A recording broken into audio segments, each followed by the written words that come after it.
I guess looking back to last weekend,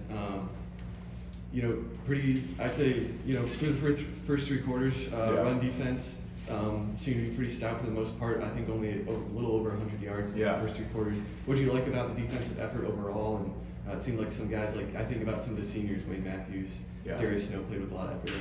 Yeah, I thought they came to play. I thought there was good effort. I thought there was physicality.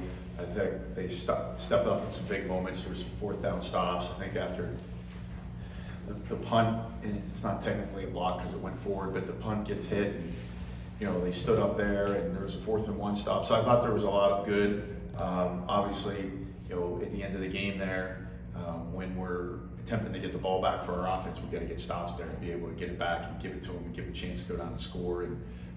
But in the first three, there was some things that we can build on for sure.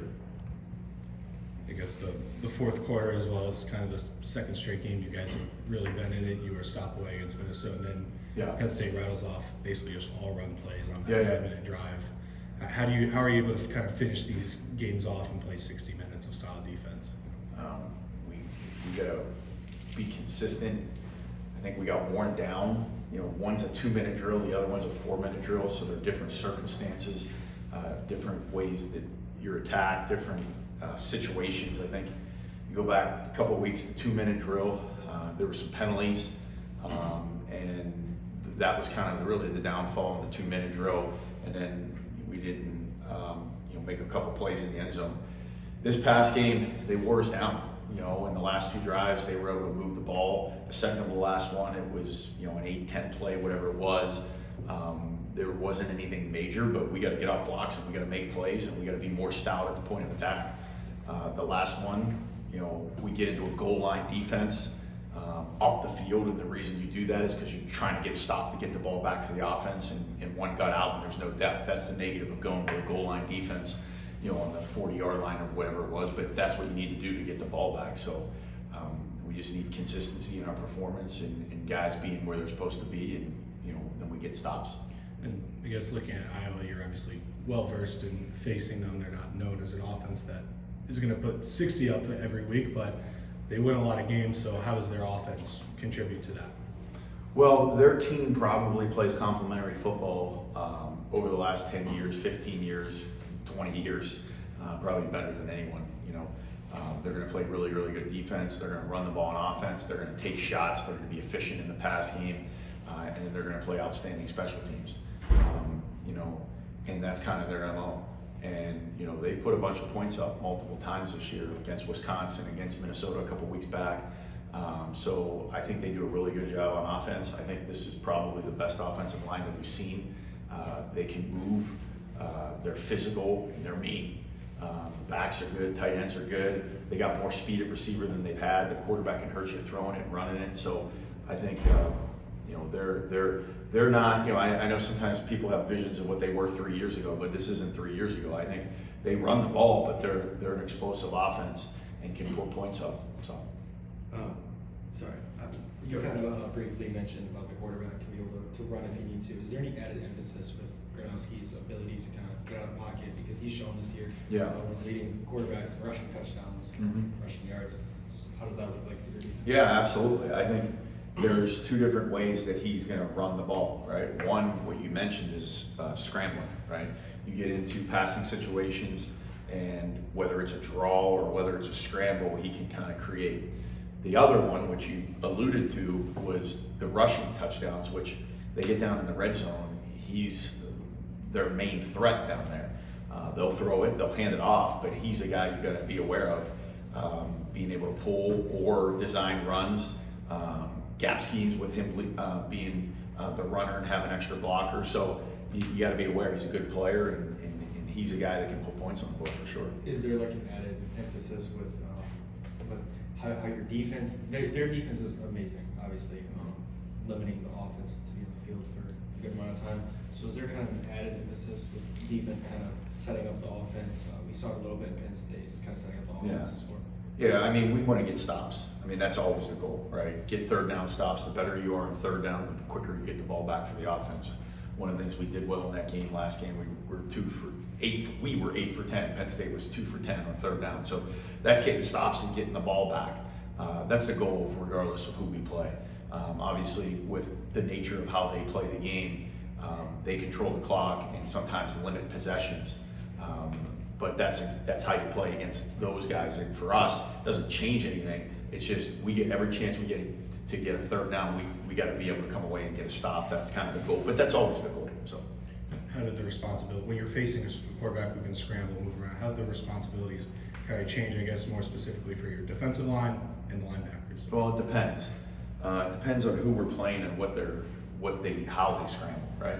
There's not just a blanket way to handle it. Some people don't, and sometimes you get the quarterback running all over you. We look at, hey, how does he scramble? And then we put together a plan to be able to take the scramble away. And sometimes that has to do with things interior, sometimes it has to do with things exterior, sometimes it has to do with a spy, sometimes it has to do with a pass rush game. But it just depends on how the quarterback scrambles. So we always look at that. Is there a added benefit of facing a senior quarterback who obviously there's more film dating back to his South Dakota State days? Is there an extra benefit of that after the last 3 games that came against freshmen and redshirt freshman quarterbacks? No, I don't think so, because and the reason I said it is because we're late in the season, right? So you've got a good, resume from the season to be able to see all of those guys.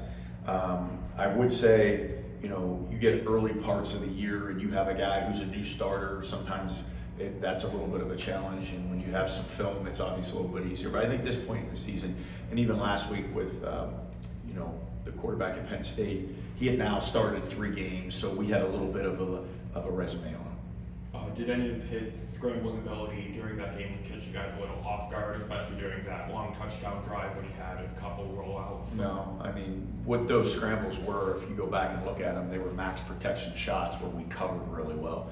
So there were 7 guys in protection. We got to do a better job of activating. That's a different type of scramble than 3rd and 8 where they're releasing 5 guys out and you get out of your rush lanes.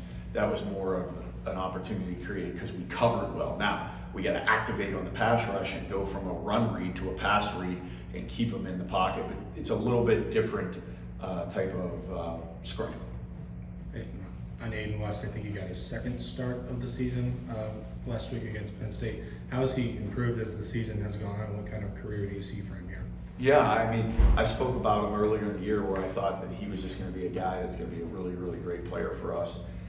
I think he's continued, as we speak about him a little bit later in the year, to be on that track. I think he's got physicality. I think he's willing to tackle. I think he's got length, and I think he can run. But I think I mentioned this a couple weeks ago. Like, the one thing that kind of stands out is he's just kind of like a sponge, always studying ball. And when he makes a mistake, it doesn't crush him. It's a learning opportunity for him. And so, hey, what do I need to do better? How am I going to change in the next time I'm in this situation? And then practice really hard to get better at it. So I think anytime someone's got ability, anytime someone's got intelligence, anytime someone has the ability to respond when things don't go their well, they usually get to be really, really good. And that's kind of where we see him trending down the road. When is that? Hopefully sooner than later. I guess kind of going off that, I guess the Indiana game in particular, I think you're on the wrong end of 2 touchdowns. Obviously, you never want to give up touchdowns, but what do you think he learned? What did he kind of take in? As you said, he's kind of like a sponge. Well, yeah, I mean, those are, some technique things you learn, right? Staying on the top shoulder, playing through the post, being able to get your head back, and some things at the line of scrimmage. There's all of that. But then there's the ability, hey, you're in a big time atmosphere against the top 5 opponent and give one up. How are you going to handle that? How are you going to respond? And he's a guy that kind of handles that the right way. Hey, what can I learn? And then move on. We talk to the guys about when we make a mistake, first thing you got to do is acknowledge it, right? If you don't acknowledge it, you have no chance. 2, you got to process it. Like, hey, what happened? Why did it happen? 3, what do I learn from it? And then 4, move on, right? And I think he does well at those 4 things. Jonathan mentioned on Monday that, obviously you go back to last year's game against Iowa, a game that you had a lot of success in.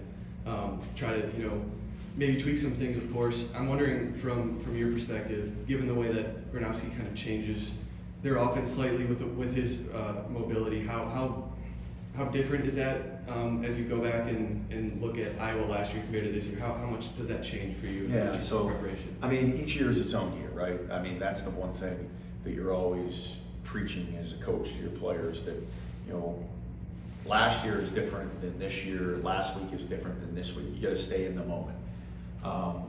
The quarterback play is a little bit different, I agree, with the running element, the design runs. You know, the basis and the structure of the offense in terms of what they value and how they attack is similar. So, like any time you have a game from the year before, you look at it, you see what you did well, you see what you didn't do well, you kind of gather information, and then you look at it from that perspective, then, hey, what does it look like this year? And then you kind of put a plan together. So, you know, but we don't get too much caught up in last year, because last year's last year, and hey, what are we going to do to stop them this year? How do you keep your players motivated as they wrap up the season? What I would say is, like, if you have the right people, they're motivated at all times. Like, if you have the right coaches, they're motivated to go win a game. If you have the right players, they're motivated to go win a game. And I think the way that you kind of take that to another level is throughout this whole thing, you're constantly talking about process, and you're not talking about results.